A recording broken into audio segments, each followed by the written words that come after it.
I'm saying, funny story is me and my sisters, and we had a small church.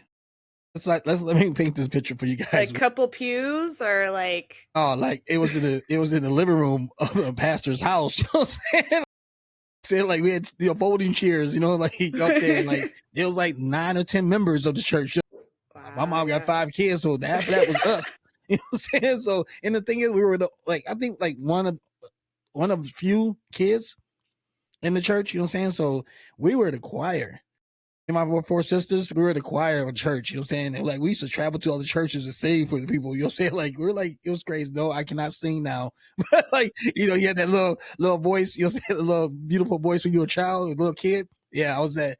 Yeah, like New Edition. You know what I'm saying? New Edition. When they were young, everybody was crazy about New Edition. But it really did shape my life. Because of my mom's Mhm. consistency and taking us Right. to church every day. Every So Sunday. Yeah, it felt like every every day. Sunday. So you were talking about going every Sunday, and then you mentioned that you're on a different walk now. Was there like just one single event that just made you feel like you needed to explore other avenues, or was it a gradual thing over time? Because I mean that's like a big thing to change in your life, especially growing up Absolutely. so integrated into the church. Yeah. I think the most profound times that I felt that question my belief was just like I went to a debate. There's a Christian pastor and a Hafiz who is a could be like a high member of Islam. You know what I'm saying? Okay.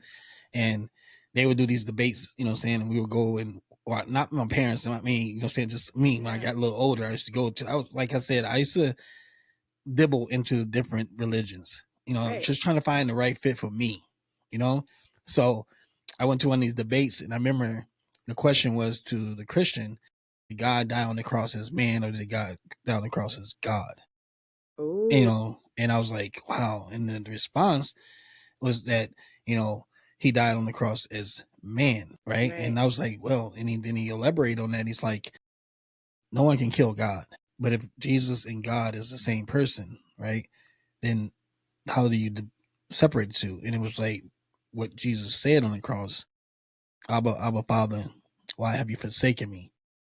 So it's like that moment that God separated himself from Jesus, right? And Jesus on the cross, asking God, why have you forsaken me? You know? So I heard that, but then, like, and then the return question was, it was, is Jesus a prophet or is he a God? You know? And so that really shaped me right there because the answer was that, the Muslims believe that Jesus was a prophet. And that was one of my questions growing up in church was, like, how can God and Jesus be the same person?